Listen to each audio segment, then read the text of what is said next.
The title of today's stream was, "Are we getting closer to a general strike?" And I'd like to think that the answer to this question is hell yes. That's what I'm hoping. So here's a couple things going on in the news. McDonald's workers, this is from Vice. McDonald's workers will strike for $15 an hour in 15 cities. So striking cashiers and cooks say there's an easy solution to McDonald's labor shortage, a $15 an hour minimum wage. McDonald's cashiers and cooks in 15 U.S. cities will strike on May 19th, a day before the fast food behemoth's annual shareholder meeting. Oh, that's beautiful. I didn't Nice know that part. pick of a date. That's awesome. And they're demanding $15 an hour amid a national labor shortage in the fast food industry. Now, I wonder why. you see these things, like all these memes where there's all these signs saying people aren't coming to work, we're short-staffed, we have to close. And I'm sure not all of them are real. Like, I'm sure some of them aren't. But I'm really hoping most, if not all of them, are. You know what I mean? Yeah. And I think that the intention behind a lot of those postings originally have backfired on a lot of the people posting them, because I think the intention was people don't want to work, but what the actual effect has been is stuff like this. People saying, no, we're demanding better conditions and we're going on strike because guess what? You're scared without us because we don't need you. You need us. Your job is not a freaking charity. And that's the biggest lesson the United States needs to learn. Your job is not a charity case. They freaking need you. So, so let's see what else is going on here. So they're striking. And in recent months, McDonald's stores, as according to the article, they've become desperate for employees, offering workers bonuses and incentives to sign up for a job. How about just pay living frickin' wages? There's such an easy solution to this. One store in Fayetteville, North Carolina, is offering a $500 sign-on bonus, according to a poster viewed by Motherboard. An owner of 60 McDonald's franchises in Florida is paying job applicants $50 just to show up for an interview. What's funny about that is that if you try to like grift that system and show up for the interview and just get your $50, knowing you're not going to take that job, but you're on unemployment, then they get to say, hey, this person applied for a job and refused it, and there go your benefits because you did not work. Oh, yeah, they'll find a way to make it work for them. But, gee, I mean, instead of giving someone $50 to do an interview, just offer them something that's going to make them want to come to work. Offer them living, which, I mean, and we all know that even $15 an hour isn't a living wage anymore. I mean, it's basically symbolic. Making that or around that will tell you. I mean, I don't make much more than that, and it's not like I'm saving a ton of money. You know, it's not like you don't get to dread the one big expense that wipes out whatever little savings you've got, you know, and that's where so many people are. If they're lucky enough to have savings at all, they're that one medical emergency or, you know, surprise job loss away from having to blow through it, you know? So do you think that this is going, I mean, all these signs that you're seeing on a daily basis from all these places that are saying workers, and now it's like going the other way where it's like these companies are saying, oh, we're understaffed right now. And usually in the comments underneath, be it Instagram, Twitter, whatever, people are like, well, what are you paying your employees? Are you treating your employees right? Because guess what? People want to work. It's not like people don't want to work. People are just tired of being exploited, and they're realizing that they're needed. Yeah, for sure. Do you think we're getting closer?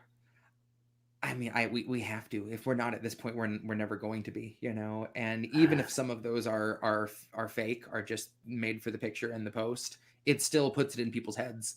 And in this case, I don't mind if it ends up being fake because it still has the purposes being served. You know, that people don't, like you said, they don't just do it because they don't want to come in and work and they want to just lounge around. Like, people need to be able to survive, pay rent. In this case, pay back rent. You know, cover their bills and still have enough to not be in fear of just all of a sudden being destitute like that, you know.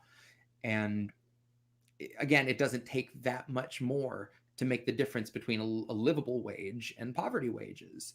And all those companies get, I mean, McDonald's CEO tripled his salary in the last several years. and Yes, they're and posting, just to minimum wage tack has on to that, time. well, and just to tack on what you just said, he's tripled his salary, and also he's already making about 475 times that of the average worker. Yep.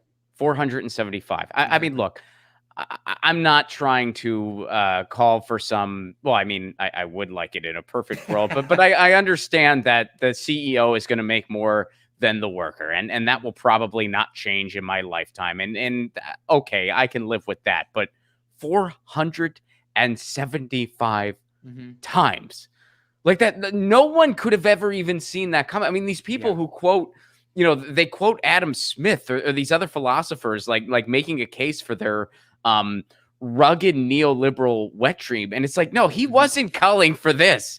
No one could have seen. I mean, this is like taken to the extreme of the extreme of the extreme. 475 times to 1. Billionaires are a thing. Like that should just be full stop on a daily basis. Billionaires happen. Exactly. They shouldn't happen. Like it should never happen. Nobody needs that much. Nobody. Exactly. But here's the thing. I want to shift this a little bit because I know you might be thinking, Ron, you just made the moral case for it that, hey, this is the richest country in the world. Nobody who works an honest job for 40 hours a week shouldn't be making a living wage. It should just be something that happens. And nobody should live in poverty. Not one single person. We should have a social safety net so that never happens. There's no excuse for it in the richest country in the world. There just isn't.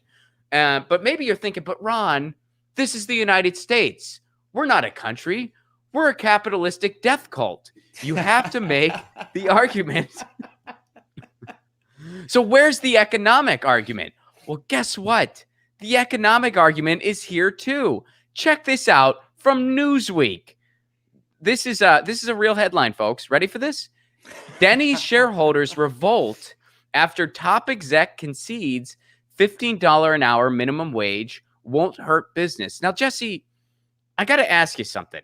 I feel like this headline is a little bit wonky, and it's not clear what they're actually saying based on this headline. And I don't know why that is. Yeah. This article originally appeared at the Daily Poster, so I'm not suggesting anything like malicious or anything, but this headline is a little odd. Would you agree with that? Yeah, what do you think? What do you think's going on just based on this headline alone?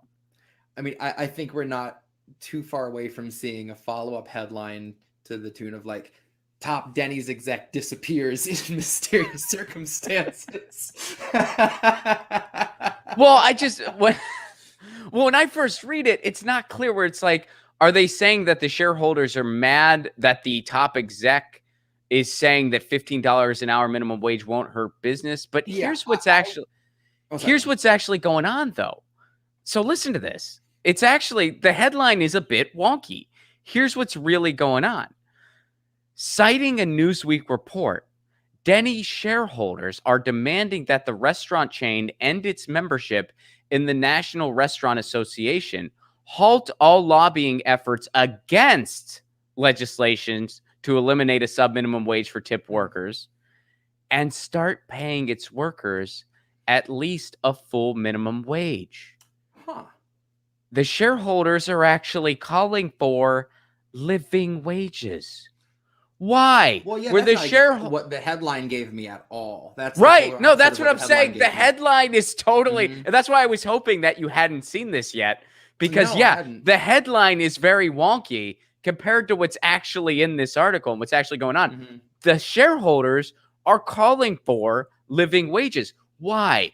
Were all the shareholders visited by three spirits the other night? Yeah, right. Not to my knowledge. Maybe that happened. Maybe they had some kind of acid dream. I don't know. But here's what really happened.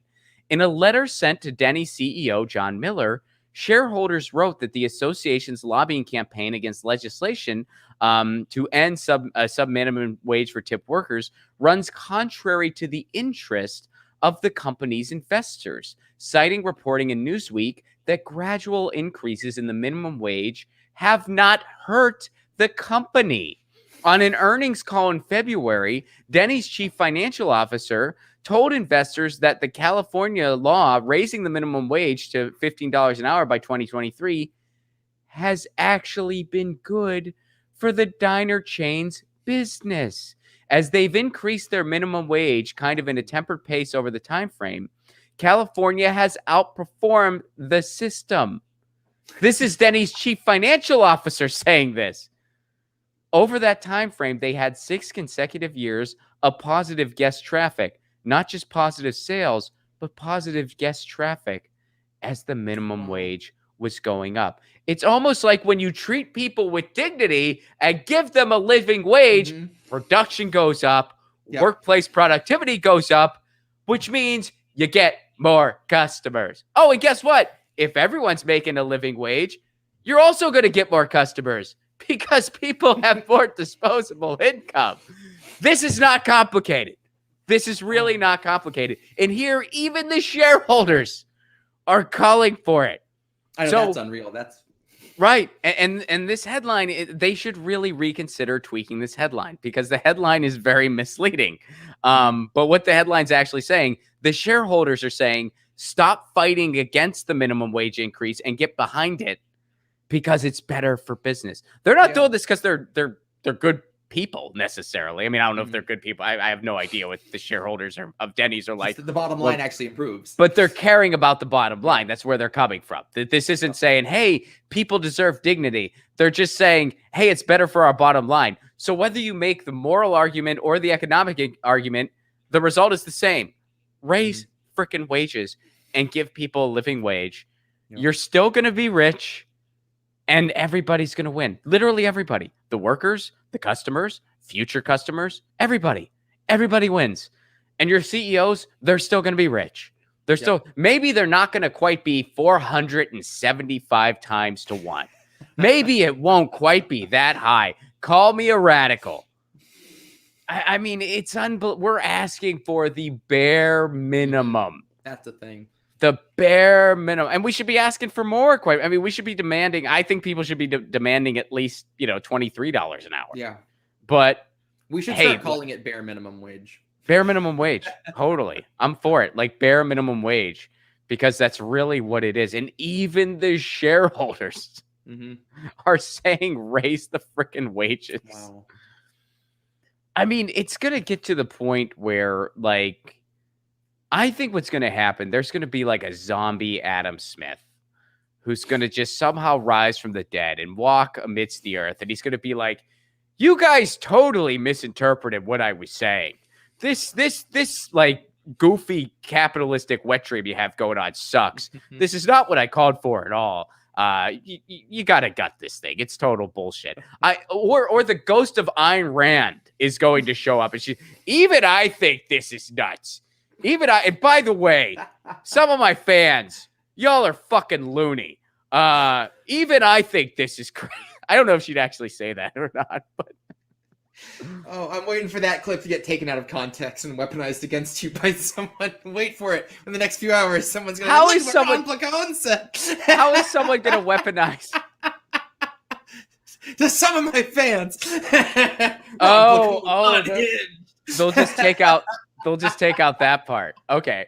I thought you meant the entire clip itself. Like they would be like, look at Ron. He's calling for zombie Adam Smith and zombie Ayn Rand. Probably. Oh, man, that was good.